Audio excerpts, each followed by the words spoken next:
وسلم پر رسول اللہ کہہ رہے زید آ جاؤ، معاویہ آ جاؤ، عمر آ جاؤ، فلاں صحابی آ جاؤ، حضرت کیا کرنا ہے کہ یہ قرآن نازل ہوا ہے، اس کو لکھ لو، تصنیف شروع کر دو، تعریف شروع کر دو، قلم اٹھا لو۔ اللہ کہہ رہے ہیں قرآن میں علم بالقلم، اللہ نے تعلیم دی ہے قلم کے نہیں ہے کہ قلم کچھ نہیں ہے، کتاب کچھ نہیں ہے۔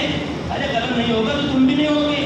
قلم تھا تو آسمان بنا، قلم تھا تو زمین بنی، قلم تھا تو چاند سورج ستارے بنے، قلم تھا تو دریا پہاڑ ہوائیں بنی۔ یہ سب سے پہلی مخلوق ہے قلم، سب سے پہلی مخلوق قلم ہے۔ اللہ نے قلم کو بنایا، فرمایا تو لکھ دو۔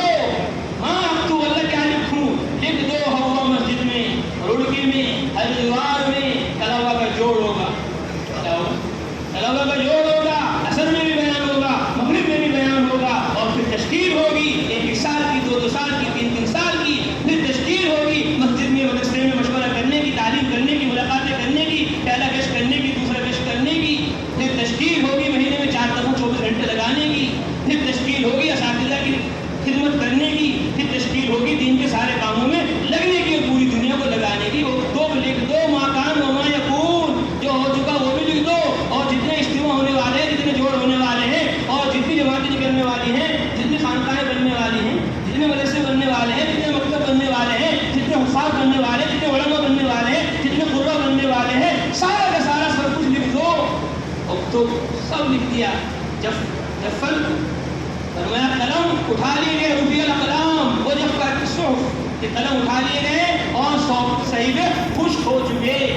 اس لیے میں کہا کرتا ہوں جب تشکیل ہو 24 گھنٹے کی فوراً نام لکھایا کرو، جب تشکیل ہو چلے کی فوراً نام لکھایا کرو، جب تشکیل ہو 1 سال کی تو فوراً نام لکھایا کرو، جب تشکیل ہو دوسرے سال کی فوراً نام لکھایا کرو، جب تشکیل ہو تیسرے سال کی فوراً نام لکھایا کرو، جب تشکیل ہو مدرسے میں اعمال دعوت قائم کرنے کی تو فوراً نام لکھایا کرو۔ جب بھی خیر کی کسی بات کی دعوت دی جائے فوراً اپنے آپ کو پیش کر دو، فوراً اپنے آپ کو پیش کر دو۔ یہ خیر کی آواز اللہ کی طرف سے لگ رہی ہے، فرشتے کی طرف سے لگ رہی ہے، شیطان کی طرف سے بھی آواز آتی ہے دل میں، اور فرشتے کی طرف سے بھی آواز آتی ہے۔ شیطان برائی کی دعوت دے رہا ہے اور فرشتہ اچھائی کی دعوت دے رہا ہے۔ فرمایا جب بھی خیر کا ارادہ دل میں آئے تو سمجھ لو فرشتے کی طرف سے آئی ہے بات، اور جب بھی شر کا ارادہ ہے تو سمجھ لو شیطان کی طرف سے آئی ہے بات۔ ہم پڑھتے تھے بچپن میں، ہم نے شروع میں یاد کر لیا کہ بھائی مغرب کے بعد آپ کو سورہ ملک پڑھنی ہے، سورہ الف لام میم سجدہ پڑھنی ہے۔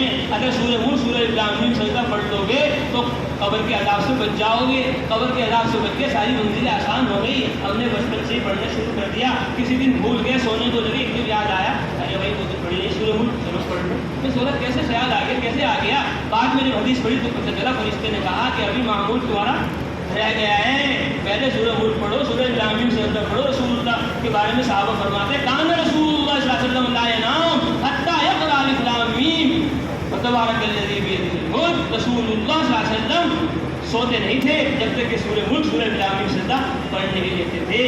فوراً بستر پہ جیسے بندہ آتا ہے ابتدرہ ملک، فوراً فرشتہ آتا ہے، حدیث میں آیا، اور آتا کہتے ہیں کہ حکیم بالشر، اس دن کو برائی کے ساتھ پورا کر۔ ابتدرہ ملک، فوراً فرشتہ آتا ہے بستر پر اور یہ کہتا ہے یختم بالخیر، اس دن کو خیر پر ختم کر۔ تو فرشتہ بھی آگے سمجھا رہا ہے اور شیطان بھی آگے سمجھا رہا ہے، اب تمہیں اختیار ہے کہ خیر کو قبول کرتے ہو یا خیر کو رد کرتے ہو۔ اور میں جب بھی تشکیل ہو فوراً پیش کر دو، کیوں؟ کیونکہ لکھا ہوا ہے کون ہوا مسجد میں جمعرات کو جوڑ میں جائے گا اور کون نہیں جائے گا۔ سارے طلبہ کی تشکیلیں ہوئی، چند آئے، سارے علماء کی تشکیل ہوئی، چند آئے، سارے ذمہ داروں کی تشکیل ہوئی، چند آئے۔ کون آئے؟ کہ وہی آئے جن کے لیے قلم نے کروڑوں اربوں سال پہلے لکھ دیا تھا، وہی آئے، ان کے علاوہ کوئی نہیں آیا۔ اور چلے میں بھی وہی جائیں گے، سال میں بھی وہی جائیں گے، دوسرے تیسرے سال میں بھی وہی جائیں گے جن کا نام پہلے سے ہی لکھا جا چکا ہے۔ جو نام پہلے لکھا جا چکا ہے پھر کرنے کی کیا ضرورت ہے؟ دکھا دو تم سوچ رہے کہ کیسے امریکہ جاؤں گا، کیسے افریقہ جاؤں گا، کیسے لندن پیرس جاؤں گا، کیسے لبنان عراق شام جاؤں گا، کیسے دنیا کے کونے کونے میں پورا دین پھیلانے پہنچانے کے لیے میں کیسے جاؤں گا۔ میرے پاس تو مال نہیں، دولت نہیں ہے۔ تم جیب کو مت دیکھو، تم غیب کو دیکھو۔ تم اپنی طاقت و قوت پر نظر نہ کرو، تم اپنی استعداد و صلاحیت کو مت دیکھو، تم تو رب العالمین احکم الحاکمین کے علم کی طاقت و قوت کو سمجھو۔ بیٹھے ہوئے سلیمان علیہ السلام، فرمایا ملکہ بلقیس کا فقط چاہیے یہاں، قال عفریت من الجن انا آتیک بہ، کہ میں آپ کے پاس وہ تخت لا کر رکھ دوں گا قبل یقوم من مقامک، آپ کی مجلس ختم ہونے سے پہلے۔ ارے مجلس تو پتہ نہیں کب چلے گی، ابھی تو شروع ہوئی ہے۔